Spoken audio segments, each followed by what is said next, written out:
Bonsoir. Bonsoir et bienvenue pour ce moment de présentation d'un livre que j'ai moi le bonheur de publier. Je suis David Mérimel, le directeur de JBE Books. Merci d'abord à Offscreen Paris, à ses équipes de nous accueillir dans ce lieu absolument extraordinaire et parfait pour la circonstance. Je vais faire une micro-intro de 4 secondes et demie pour vous redire donc le grand bonheur d'avoir publié cet ouvrage, ce grand ouvrage de 36 cm de haut, et je disais à Madame Jacqueline pour l'instant, pour une petite anecdote technique pour commencer, que c'est la taille maximale que l'on peut atteindre en mécanisant la reliure d'un bouquin. C'est quoi celui-ci donc va maximaliser les capacités des machines au service de nos 3 créateurs ici présents et qui vont vous présenter cet ouvrage et discuter ce soir. Jonathan Poutier, créateur du Centre Pompidou.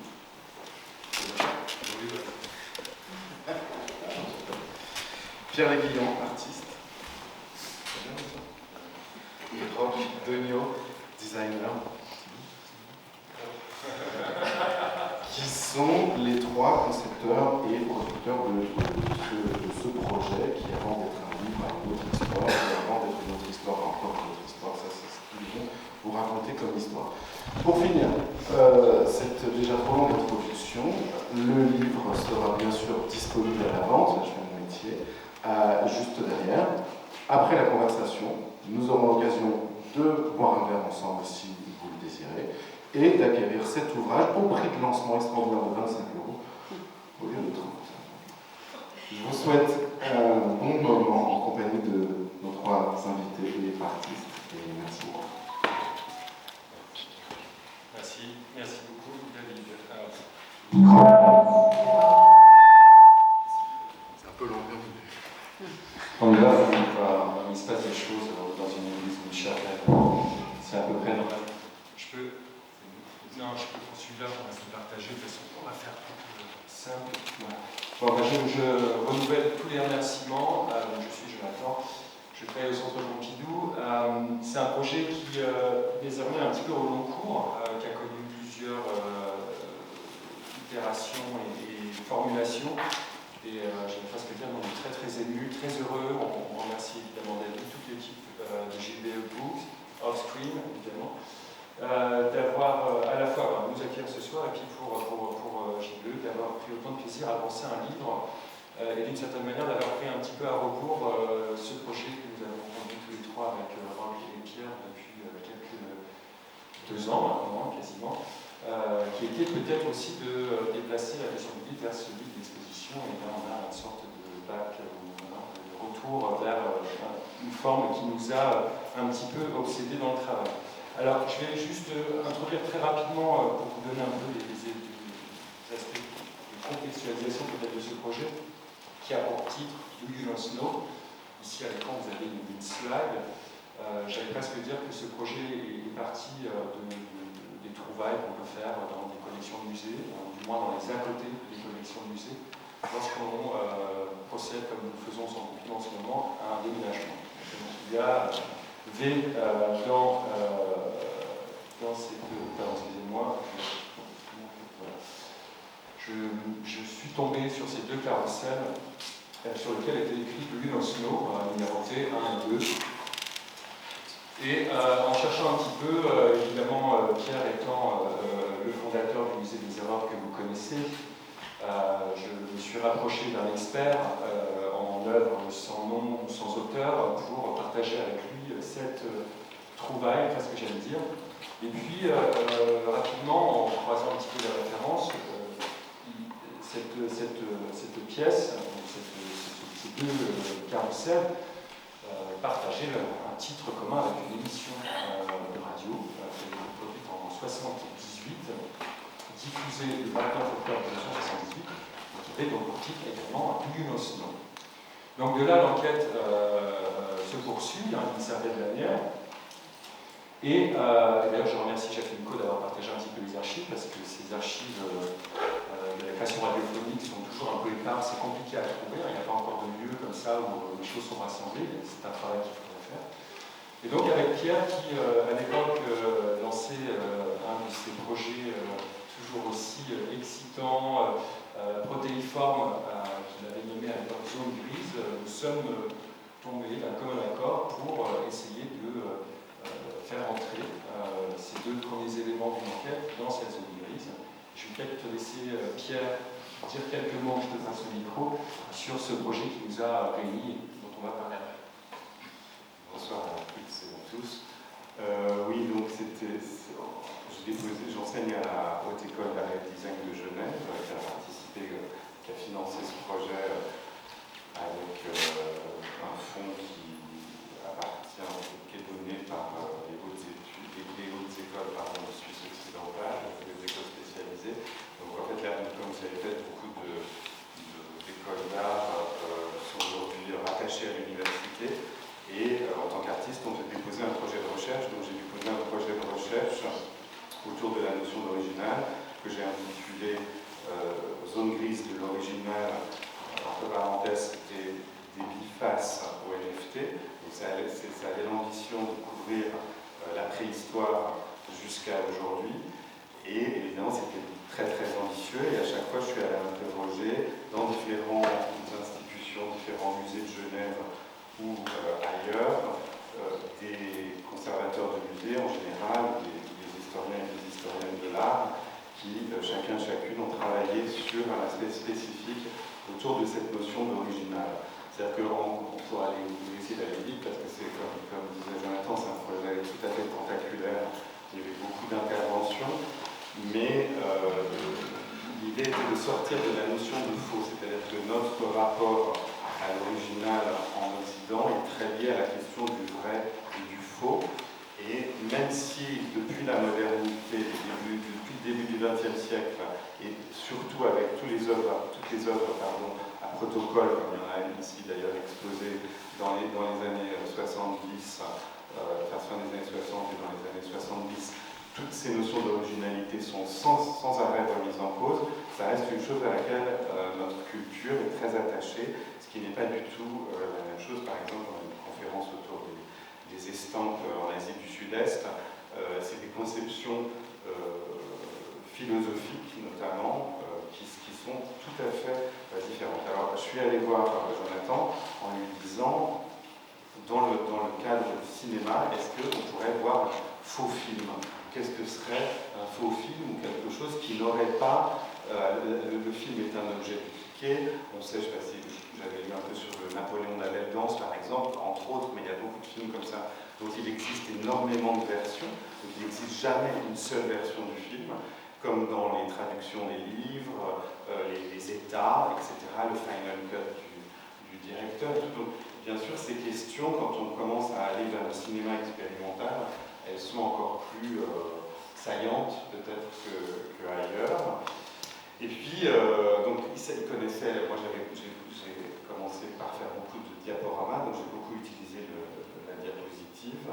Et puis, il a d'abord fait une projection au cinéma de Spoutnik à Genève autour de ce que vous appelez dans l'enfer au Centre Pompidou, c'est-à-dire toutes les œuvres qui n'appartiennent pas au centre et que le centre ne peut pas montrer, et qui n'ont pas de statut, mais qui ne sont pas détruites par ailleurs. Donc il nous a expliqué tout ça avec des œuvres dont nous n'avions pas les titres dans ce qu'on regardait. On ne savait absolument pas ce que c'était. C'était très mystérieux, très très drôle quand même, parce que de temps en temps on pouvait relier des choses quand même, plus ou moins. Voilà. Et donc c'est-à-dire que quand on se retrouve devant une œuvre, en fait, vous avez peut-être entendu cette histoire du tableau de Mondrian qui a été accroché pendant des années à l'envers, ce qui restera d'ailleurs accroché à l'envers.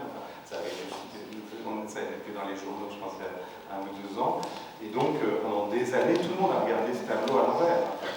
Et puis, en faisant la rétrospective, ils s'aperçoivent que finalement, donc, je pense que beaucoup d'objets comme ça, on peut les remettre en permanence en question. Et donc, c'est ce qu'on a essayé de faire avec cette série de diapositives qui, elle-même, est une adaptation du travail de Michael Snow pour la forme du diaporama, mais pour finalement illustrer une émission de radio. Et à l'époque, on ne pouvait pas suivre les émissions de radio comme aujourd'hui, avec une image, c'était purement de la radio. Donc l'idée aussi qu'un diaporama déjà soit produit à partir d'une émission de radio, ça crée un objet hybride qui pouvait rentrer dans cette zone grise de l'original. Je peux, juste pour prolonger un petit peu, puisque, bon, là, tu as donné le nom, parce que Do You Know Snow, parce que ce livre commence aussi avec un point d'interrogation. Évidemment, on interroge toujours qu'est-ce qu'une œuvre, c'est un peu la question aussi originale. Qu'est-ce que Snow? Et donc évidemment, on parle bien de Michael Snow. Et ce qui m'avait intéressé, ce qui nous a intéressé, c'est que du coup, ce diaporama qu'on retrouve dans les à côté, comme ça, de la documentation, qui n'est même pas inventoriée, il n'y a pas de numéro, donc ce sont des choses qui peuvent disparaître puisque personne ne sait qu'elles se trouvent là. Ce qui nous avait intéressé avec Pierre, c'est que finalement, cette pièce ressemblait beaucoup à une œuvre que Michael Snow aurait pu faire. C'est un artiste qui a beaucoup travaillé sur la manière de déjouer le rapport à la monographie. Je rappelle, quand il y a la première grande exposition personnelle qu'il a au Canada en 1971, on a quitté évidemment le première des pièces, il va réaliser une série de pièces qui sont des sortes d'œuvres dans lesquelles il va qui va digérer le reste de sa production. Il va passer par le livre d'ailleurs, il fera un livre qui s'appelle Le Survey, qui est une manière complètement détournée de la question de la monographie qui va résonner, puisqu'il va montrer ses dessins d'enfants, il va mettre d'autres éléments, et bien d'autres choses. Il va refilmer ses peintures, elles-mêmes photographiées, reprochant en diapo. Donc il y avait cet esprit chez Snow de produire une relecture de l'œuvre avec cette distance toujours remédiée par les techniques et les technologies qu'il utilisait dans son travail. Donc évidemment, ce diaporama, il avait ce faux semblant presque, cette manière presque mimétique de venir copier, se produire un effet snowien d'une certaine manière. Donc cette pièce, on a commencé à chercher, je passais quand même pas mal de temps dans les archives. Je rappelle que donc, cette pièce elle a été montrée en 1978, Michael Snow est invité au Centre Pompidou. Ici vous avez la documentation du vernissage, c'est drôle, c'est le dos du sultan à côté de lui. Là ici vous avez l'affiche de l'exposition, très beau titre, cette film et plus tard, donc une invitation aussi à ce qui se passera après. Et à l'époque, c'est la première exposition aussi que le centre fait assez intéressant, produit pour le faire circuler. Donc c'est une circulating exhibition, une production de Centre Pompidou qui va avoir une itinérance européenne. Donc ce carrousel, on ne sait pas trop, donc je vais regarder une liste d'œuvres de cette exposition qu'on fait clé en main et qu'on fait circuler dans le musée. Ce diaporama n'apparaît nulle part. Donc je dis à Pierre, on est dans la zone grise, puisqu'apparemment on n'arrive pas à la localiser, pourtant elle est faite pour cette exposition. De là, donc, est partie un petit peu comme je vous le disais tout à l'heure, le retour au matériel, essayer de le retrouver. Donc, les prises de contact avec Jacqueline Co, je remercie Jacqueline qui a partagé sa vie avec Daniel Co, qui était le producteur des émissions des ateliers de la création radiophonique à l'époque. Et donc, on s'est essayé, au début, à réfléchir plutôt à qu'est-ce qu'on pourrait faire de cet objet, en sachant que la recherche, comme bien souvent, n'apporte pas les résultats, ou du moins on ne trouve pas ce qu'on voudrait trouver immédiatement, et qu'on a découvert des choses a posteriori, des premiers gestes qu'on a tenté de faire. Ici, par exemple, vous avez la conduite que Jacqueline a retrouvée une fois que l'expédition existait, où on avait un essai de synchronisation, et on a pu comprendre un petit peu comment les images étaient synchronisées à l'émission de radio. Juste peut-être pour vous donner une idée, parce que des choses qui nous avaient vraiment intéressé avec Pierre et Roch sur ce projet, c'était la nature même de l'exposition. C'est-à-dire qu'on est aussi dans les années 70, et on réfléchissait quand même beaucoup à peut-être la radio, à passer les arts par les ondes. Hier, on avait une rencontre autour d'un projet Global Network de Nanjun Peng. On comprend très bien que l'idée étant de briser un petit peu l'architecture rigide des institutions muséales, pouvoir passer diffusée à travers, on va dire, les murs, les fenêtres, les toits. Et donc cette émission, pilotée par Danielco, avait été donc pensée en 1978, évidemment presque comme un teasing ou un teaser de l'exposition à venir. Je ne pense pas que l'émission de radio avait une finalité à se retrouver dans l'exposition, mais ça, on va en reparler, même si elle le sera finalement. Donc cette émission, il faut imaginer, c'est une émission qui dure 2 heures, plus de 2 heures, donc avec une dimension très expérimentale. Ce n'est pas qu'elle vient copier l'art de Michael Snow, mais elle vient peut-être lui fournir un espace pour elle-même se développer. Et donc l'émission, ce qui nous avait beaucoup intéressé avec Pierre, c'était qu'elle rassemblait un certain nombre de modalités de rapport à l'œuvre, puisque évidemment, quand on n'a pas accès aux images, donc ça c'est aussi quelque chose qui m'intéresse beaucoup, il faut passer par l'ouïe, et donc comment on peut donner à entendre ou voir des films, mais par l'écoute. Évidemment, Michael Snow, on parle beaucoup de cinéma lorsqu'il s'agit de faire une émission sur lui en 71. Je vous propose d'écouter deux extraits sonores, comme ça vous pouvez avoir une idée. Je vous rappelle que l'émission, vous l'avez trouvée un petit peu en ligne. Pour vous faire une idée. Je repasse le micro, c'est moi je peux vraiment étaler. Donc il y a comme vous pouvez écouter, l'émission est composée de plusieurs stades de description, et ça c'est un stade de description possible, donc d'expérience radiophonique d'un film de Michael Snow, en l'occurrence la région centrale.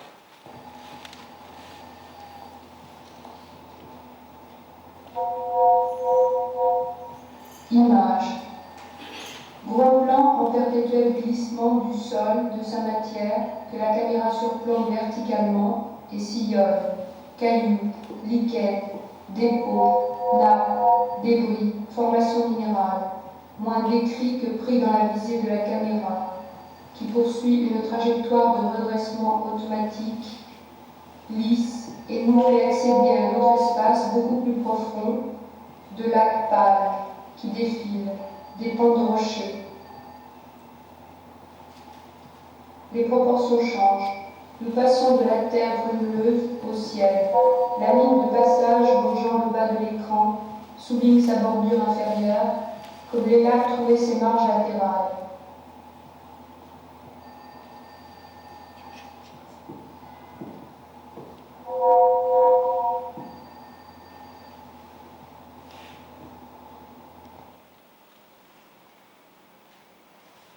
Ici, je vais commenter un peu la description. Ici, donc, il y a plusieurs voix. C'est une approche polyphonique de l'œuvre de Snow. Et ici, vous avez cette voix qui est récurrente, toujours la même personne, récurrente dans cette exposition radiophonique, parce qu'on peut vraiment la parler comme ça, qui vient produire des effets de description visuelle de ce que lui sommes privés, donc évidemment, et donc essayer de décrire la région centrale, qui, je vous le rappelle, est un film tourné avec une caméra accrochée au bout d'un bras robotique qui opère des rotations de plus en plus rapides dans l'espace désertique du nord du Canada, qui devient une abstraction pure. Et donc on voit comment aussi les difficultés, mais aussi peut-être le plaisir d'essayer de mettre des mots sur des images qui, pour le coup, devraient y échapper. L'autre registre qu'on retrouve dans l'émission, évidemment, il y a la voix de Snow. Michael Snow est invité à participer à l'émission. Il y a des critiques. Il y a aussi des compagnons de route. Et ça nous a beaucoup touché quand on préparait ce travail, qu'on puisse retrouver Chantal Akerman. Donc on voulait vous faire écouter, puisqu'il y a, encore une fois, cette générosité de se dire qu'il faut être plusieurs pour faire une œuvre, on la regarder, produire un discours dessus. Et donc l'émission portait cette idée aussi de multiplier les approches pour parler. Voilà. Donc ici, Chantal Akerman.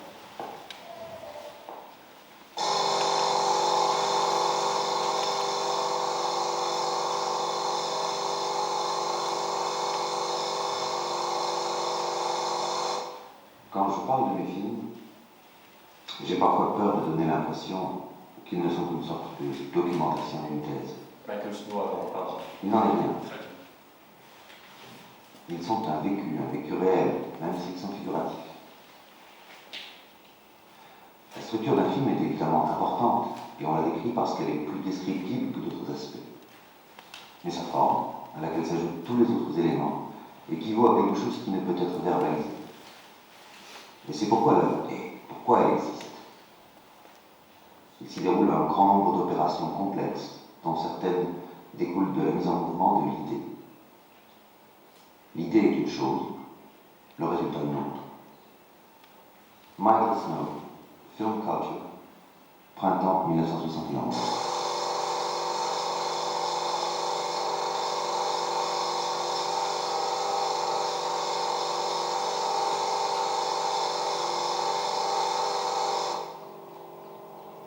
Ça fonctionne sur la tension. On regarde une image Chantal Akerman.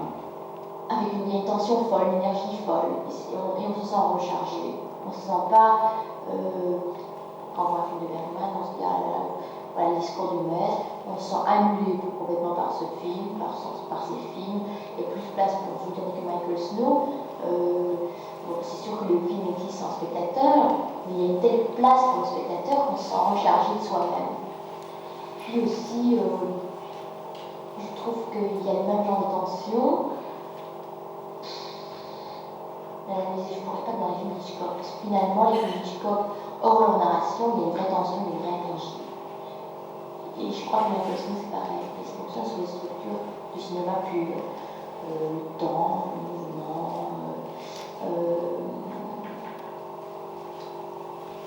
la tension dans le temps.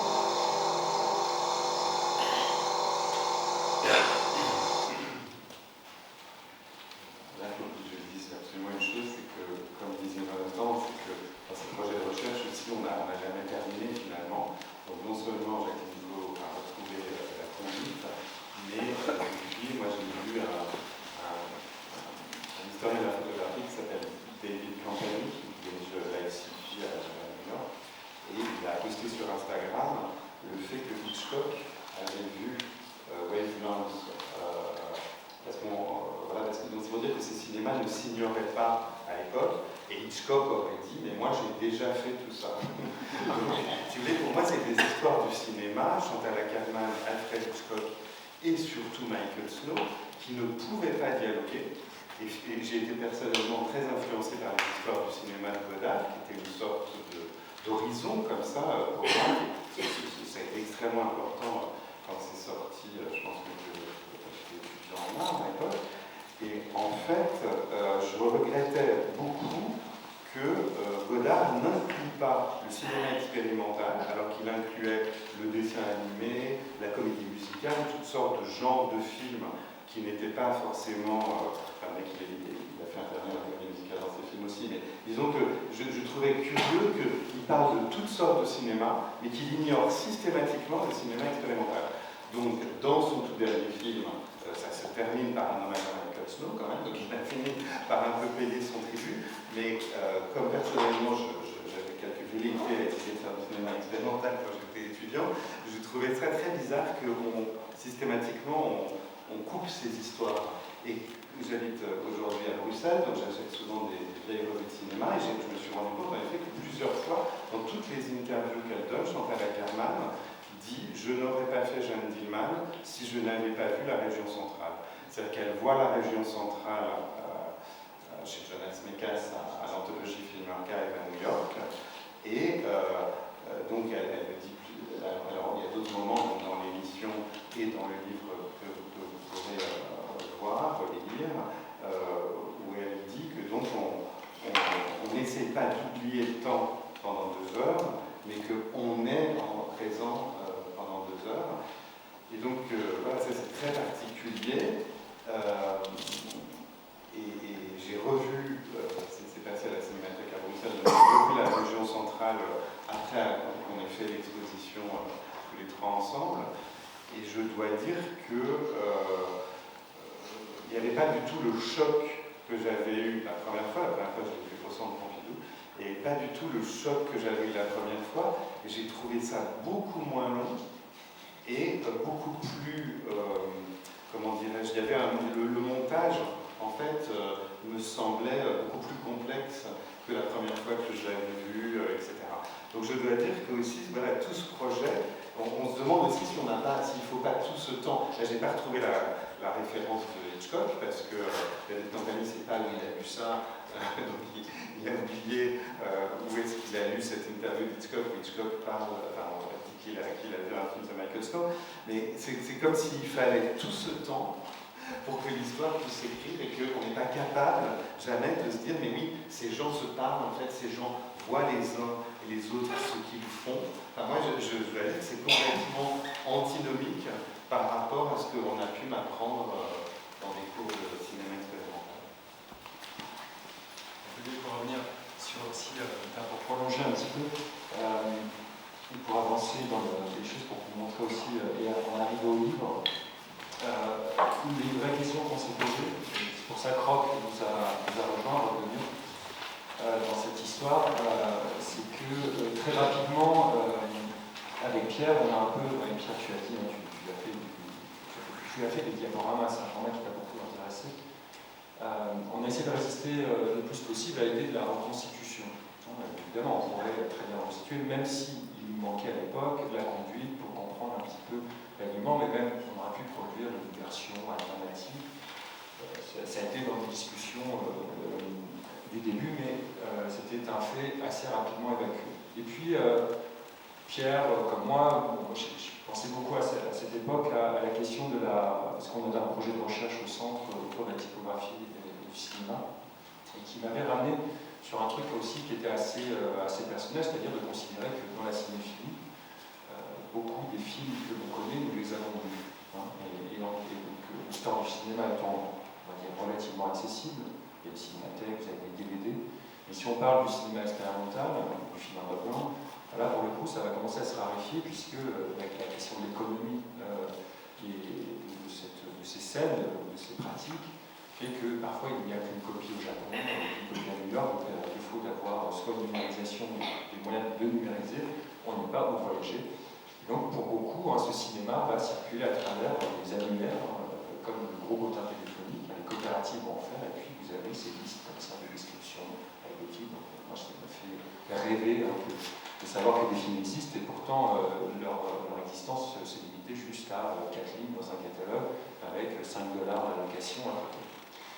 Donc, en pensant un petit peu à ce rapport qu'on peut avoir à l'art, et puis des choses comme ça nous sont venues dans les discussions, évidemment Laurence Wiener, la fameuse maxime, l'art to read art, et puis évidemment Michael Snow. Donc là, je vais parler sur les images, mais on a beaucoup d'œuvres de Michael Snow en collection, on a beaucoup de ses films, c'est un artiste qui a été hébergé, accueilli au centre, et puis ici on avait ce film de 92, Solitis, qui est un film littéralement à lire, et donc qui renverse le rapport, on va dire, entre les spectateurs, à la lecture, qui normalement se pratique de manière solitaire. Et ici, Michael Snow nous invite à lire collectivement et à produire peut-être ces voix subvocalisées en silence et à suivre un film qui est quand même quasiment de l'ordre, pas du long métrage, mais du moyen métrage, 45 minutes, qui nous a amené à faire un exercice de lecture. Donc, en discutant un petit peu, en résistant un petit peu à la reconstitution avec Pierre, on a contacté Roch, moi j'avais déjà un petit peu travaillé dans d'autres choses, sur d'autres projets, pour essayer de réfléchir si on ne pouvait pas, pour le coup, suivre un petit peu le mouvement indiqué par ces artistes avant nous, d'essayer de déjouer un petit peu la forme, et d'essayer peut-être de la redigérer à travers d'autres formats, d'inventer une autre forme, autre que la reconstitution. Donc nous sommes arrivés à penser à un projet d'exposition dans lequel la question a été peut-être de redéployer ou remobiliser toutes ces questions et de produire une rétrospective de Michael Snow, puisque le diaporama était un geste rétrospectif avec un point d'interrogation, parce que finalement on ne sait jamais vraiment qui est Snow, et de produire une exposition que l'on a donné à lire finalement aux visiteurs et visiteuses du Centre d'art de Genève. Ça, c'était en novembre 2023. Je vous montre Pierre, une région centrale dans l'exposition, ça donne une idée.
universitaires de Paris de l'époque qui sont aussi invités à parler de manière avec un peu d'assurance.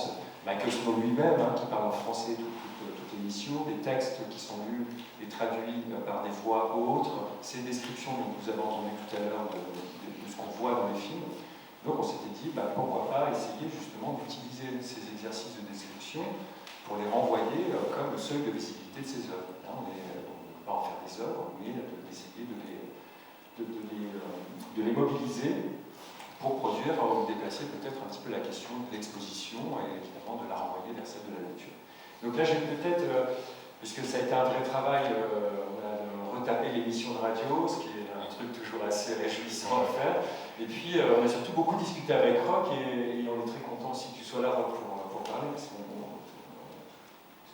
une partie quand même qu'on n'aurait pas pu imaginer sans toi, parce que finalement, tu nous as presque scénographié d'une certaine manière, ou placer une grille sur laquelle tu as agencé ou redisposé ou inventé presque un langage graphique pour donner à voir et donner à la vue. Je ne sais pas si tu veux, j'ai quelques images, et si tu veux un petit peu commenter quels en étaient un peu nos genres.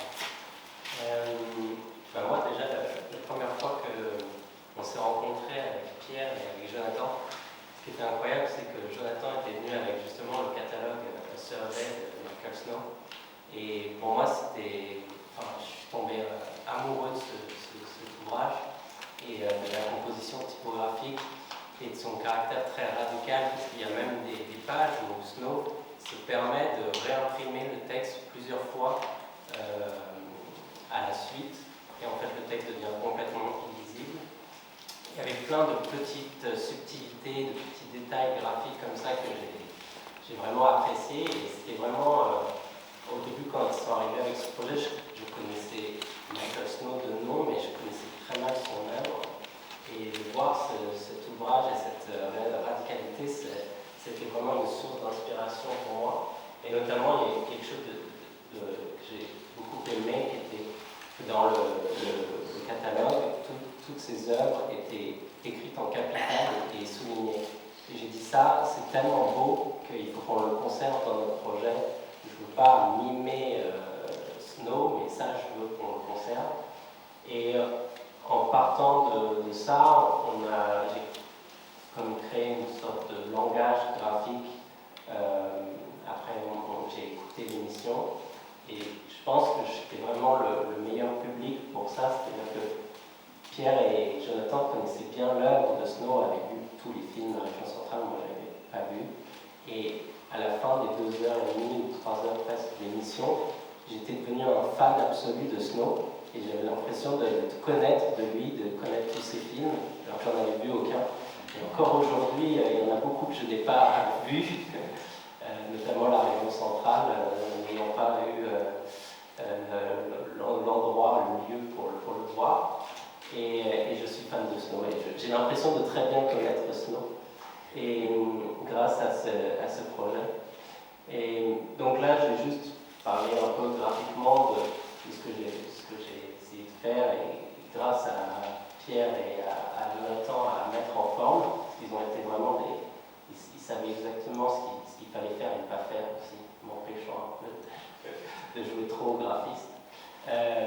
Et donc là, il y a une sorte de colonne qui est rythmé en largeur en fonction de l'intervenant. C'est-à-dire que quand c'est Michael Snow qui parle, je lui ai donné la pleine colonne pour le laisser parler de façon très large. J'ai donné beaucoup de place à Snow. Et dès que c'est un intervenant comme Dominique Noguez ou encore Chantal Ackerman, on a 3/4 de colonne. Et quand c'est la radio, on a une demi-colonne. Donc par exemple, vous voyez, tout à l'heure, on entendait une personne de la radio qui annonçait quel intervenant allait parler. Et là, c'est le cas sur Dominique Noguez. Donc c'est pour ça qu'il est en retrait, il a la moitié en fait, de la colonne. Ensuite, il y a Dominique Noguez aux 3/4 de la colonne. Et ensuite, il y a Michael Snow qui prend toute la colonne. Et donc il y a un jeu comme ça de rythme, mais pas du tout... du coup, ça devient vraiment des règles que j'applique. Et il y a aussi la petite note de musique qui est en fait comme l'émission de radio. Ce qui est formidable dans l'émission de radio, c'est qu'elle est parsemée de bandes sonores qui sont extraites des films de Michael Snow et qui vous font vraiment croire que vous êtes en train de regarder le film, enfin, même si vous l'écoutez, avec les descriptions en plus. Et donc il y a cette petite note de musique qui est donc dans un corps de typographie aussi différent, parce que c'est pas ce qui est lu en fait enfin c'est pas ce qui est dit dans la radio. Et donc elles viennent comme ça intercalées. Et aussi ce qu'on a rajouté, la dernière chose qu'on a rajouté, c'est qu'on a rajouté un timecode. Et le timecode arrive dès qu'on parle, dans l'émission on parle d'une nouvelle œuvre. Donc là on parle de Eyes and Ear Control, et après quand on est sur Wavelengths, on a à nouveau le timecode, c'est Wavelengths. Et en fait ce que je trouve assez formidable dans ce travail qu'on a fait, c'est que quand on écoute l'émission de radio, c'est magnifique à écouter, et je vous encourage vivement à le faire. Mais ce qui était formidable de mettre ça sur un mur, puis maintenant dans un livre, c'est que c'est comme un film d'émission de radio, où on vit l'expérience, il y a plein de choses qu'on trouve follement intéressantes, mais ça passe. Et donc on a eu le temps de le comprendre, mais pas forcément d'aller plus loin et d'aller l'analyser ou de vraiment le revoir. Et donc là, je pense qu'avec cette exposition, ce qui était formidable, c'est qu'on pouvait passer de Wavelengths à la région centrale, puis revenir à Back and Forth et faire un jeu comme ça de déplacement et de relire des choses qui ont été dites dans cette émission de radio. On va ajouter aussi que parce qu'on apprend toujours un petit peu en faisant, mais on a décidé après de mettre le son. Parce qu'en fait, au final, on résistait à l'effet de reconstitution. Et du coup, on a mis l'émission de radio dans l'espace d'exposition. Et d'une certaine manière, cette décision d'inclure les timecodes a produit une forme de distorsion. C'est-à-dire que presque, quand on visitait, on cherchait à aller lire ce qu'on entendait. Et donc, en fait, il y avait une sorte d'attitude qui était produite finalement par ces indices temporels qui ont été établis en amont de la conception de l'expédition et qui finalement a fini par produire quelque chose d'assez intéressant et de désorientant aussi un petit peu, et c'était sans doute le but recherché. Oui, on parlait aussi de ces questions d'économie de l'attention. Donc aujourd'hui, avec les plus jeunes générations et étant projet partant aussi d'une école d'art, on est habitué, de plus en plus habitué à regarder plusieurs choses en même temps, c'est-à-dire plusieurs sources d'images, on a très souvent 2 ou 3 sources d'images aujourd'hui qui fonctionnent en même temps et qu'on est capable d'appréhender en même temps. Je pense qu'il y a encore 25 ans, ça aurait été quelque chose d'inimaginable de ne pas se concentrer sur une chose. Et donc, comme disait Jonathan, en général, quand on rentre dans la salle, on va chercher l'endroit dans lequel on se trouve dans l'émission de radio. Et d'abord, le temps qu'on met à parler, à chercher ses mots, etc., est beaucoup plus lent que le temps qu'on met à lire. Donc très vite, on arrive, et bien sûr il y a ces plages sonores aussi qui sont purement musicales, donc on arrive très vite, en fait, à lire et à entendre autre chose.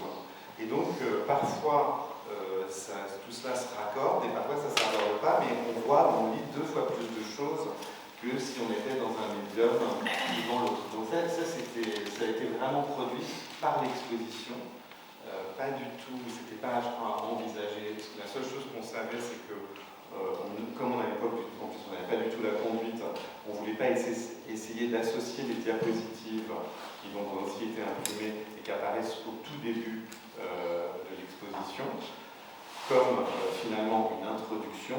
Je crois que pour ma part, peut-être que Jonathan et moi, vous avez d'autres manières de raconter l'histoire, mais moi je sais très bien que dans les expositions que j'ai personnellement, je me bats, et il faut vraiment se battre dans les musées aujourd'hui, pour qu'il n'y ait pas de texte d'introduction sur le mur.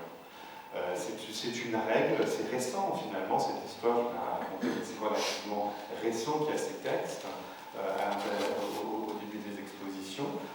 Donc y compris pour des expositions qui ne sont pas historiques, pour des expositions éditions qui sont créées aujourd'hui. Et je me suis dit, mais si finalement les gens aiment vraiment ça, lire sur les murs, on va leur en mettre. Parce que c'est les mêmes aussi qui sont un petit peu réfractaires à l'art conceptuel, paradoxalement, mais qui adorent lire des textes qui ne sont pas signés la plupart du temps et qui ne sont pas toujours d'un degré d'intelligence, à mon avis,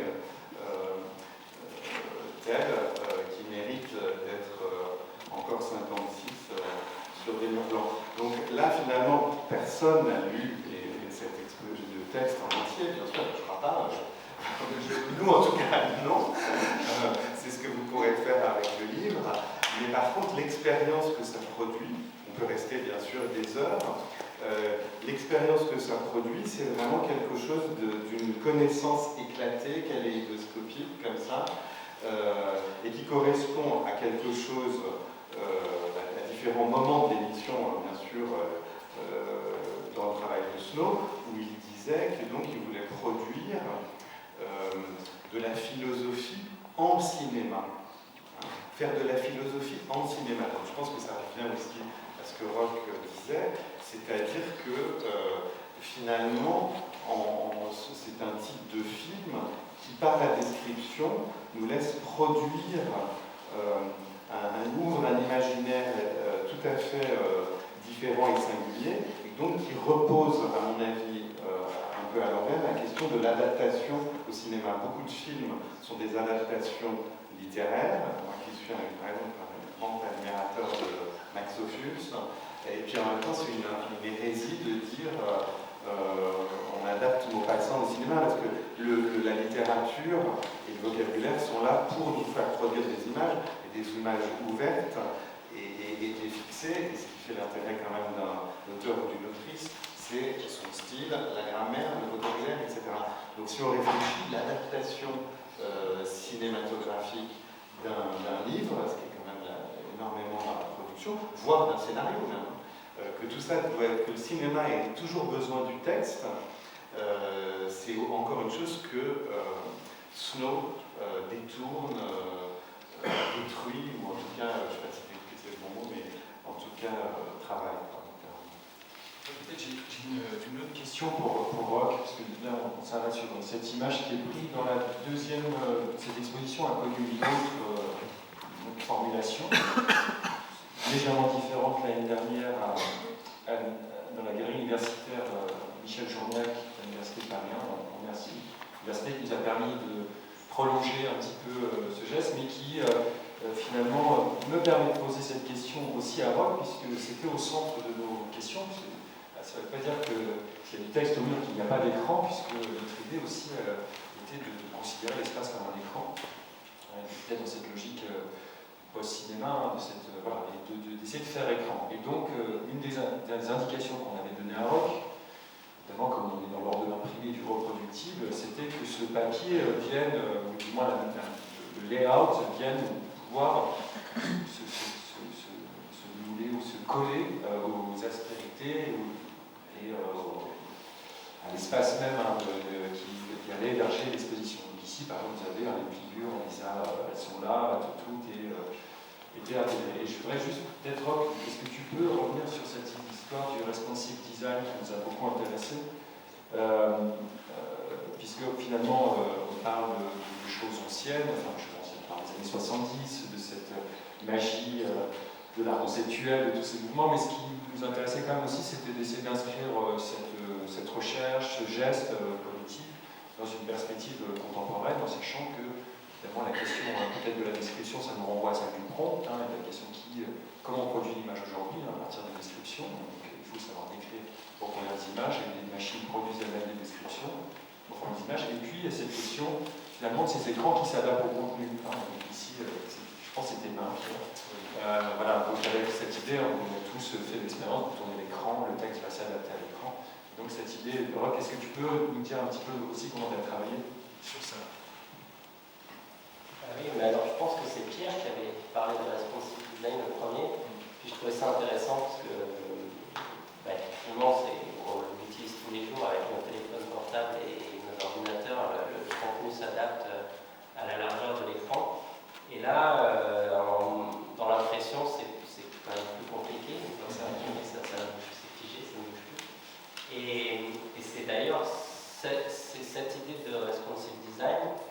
qui nous a conduit à utiliser en fait la largeur d'une laie de papier peint.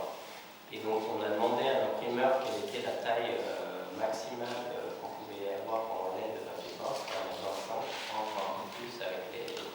Bon, il faut qu'il y ait un recouvrement, donc notre colonne faisait 1,25 m. Et donc l'idée c'était d'avoir ce texte en fait finalement au kilomètre sur ces laits de papier peint, et que ces laits, on les coupe et on les assemble les unes à la suite des autres, de façon à recouvrir les 4 murs de l'exposition, mais en jouant aussi des aspérités qu'on pouvait trouver. Parfois il y avait une boîte électrique qui nous embêtait un petit peu.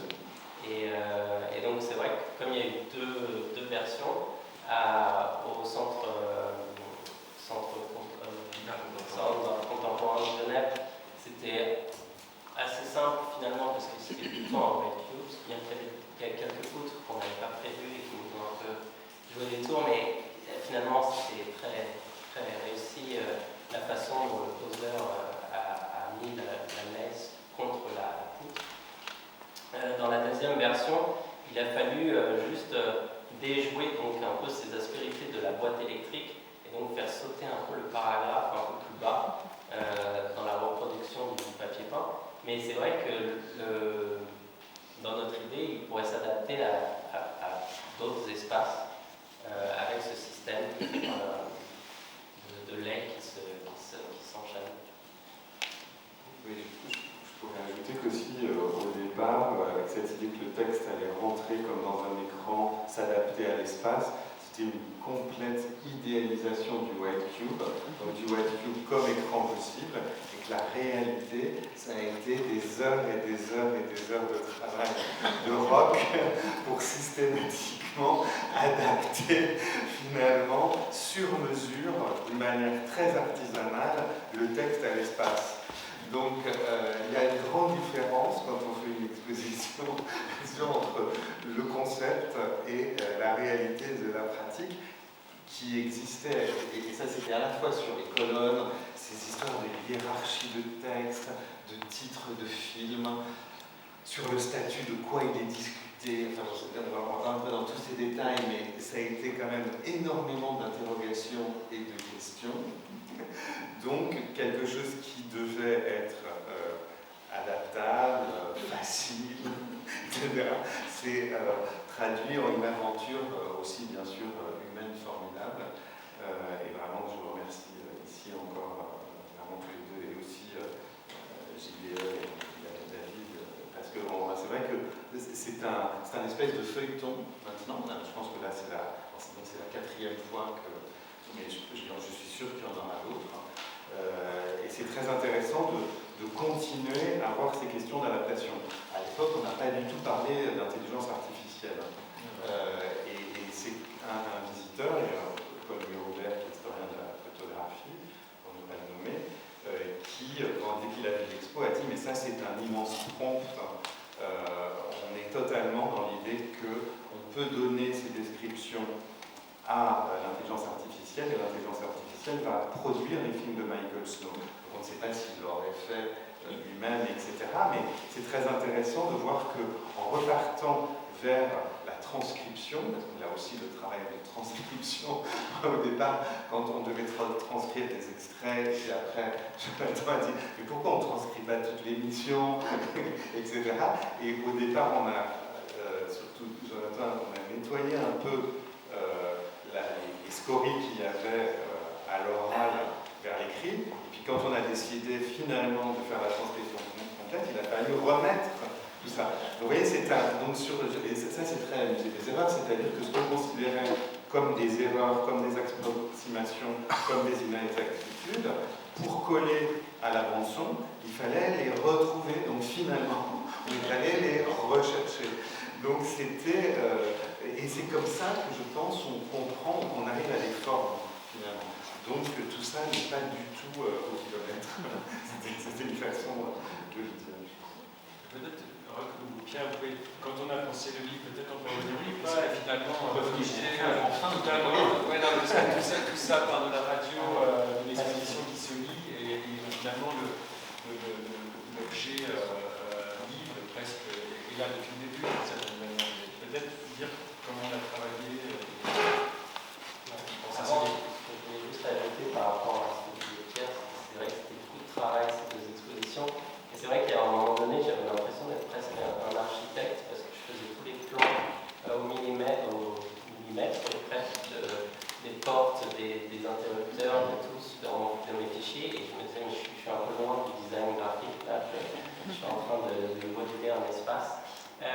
Mais ce qui était vraiment intéressant avec le projet du livre et avec JBE qui nous a suivis dans cette aventure, qui nous a fait totalement confiance, c'était comment on passe maintenant. En fait, on avait presque évité le livre au départ pour faire un mur de papier peint et une exposition.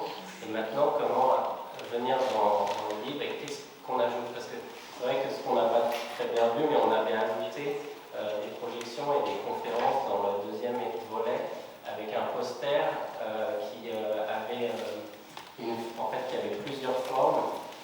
Là, c'était le poster pour annoncer l'exposition, mais il y avait d'autres posters sans le You Know Snow et en bas avec le nom de l'intervenant. Et le film était projeté dans le poster étant mis sur le papier peint. Donc ça fait beaucoup de couches comme ça de cadres. Et dans le projet du livre, il fallait amener encore quelque chose à chaque fois avec Pierre et Jonathan. Ce qui est formidable, c'est qu'on pense à plein de choses. Et donc là, il fallait amener quelque chose. Donc on a suivi toujours notre colonne de papier peint, on ne voulait pas cuire ça. Mais par contre, on a ajouté les diapositives au début du livre.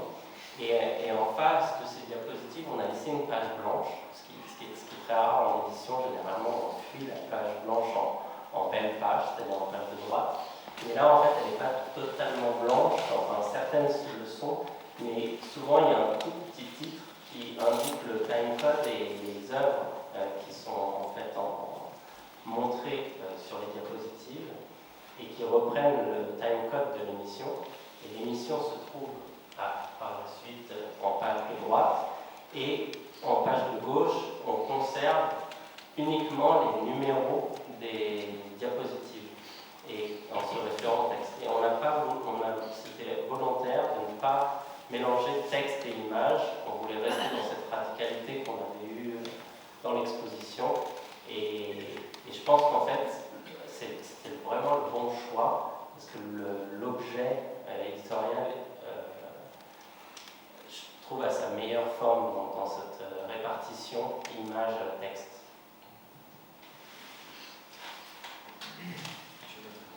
Est-ce que vous avez je sais pas, est-ce qu'il y a quelques questions ou des remarques? Si on peut boire un verre aussi. Bien sûr, si vous avez des remarques ou des questions, on est tout à fait prêt. Non.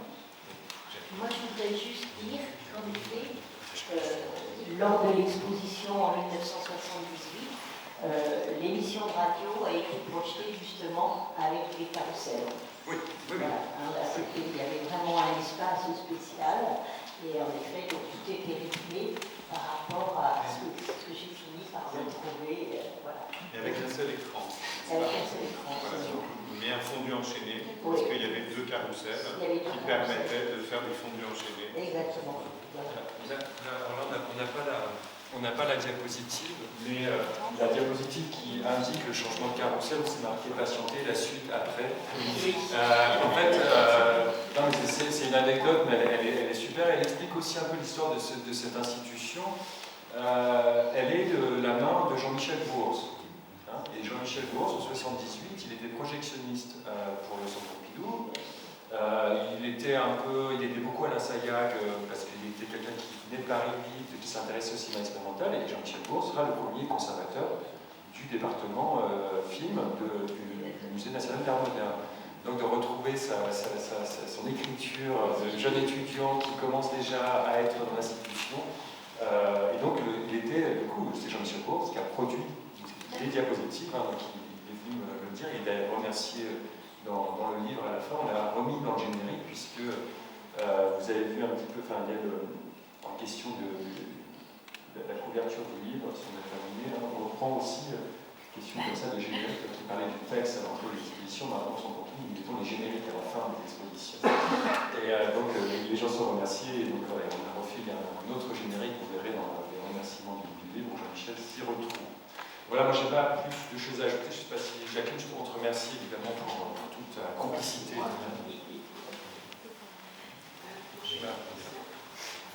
Peut-être d'abord, merci beaucoup pour ces présentations. Peut-être une question stupide, mais moi ça me fait penser à la fin des galeries de Guéluchon dans l'école Emmanuel, donc parce que là c'est la part des galeries. Il y a la fin des galeries, donc qui date des années 60.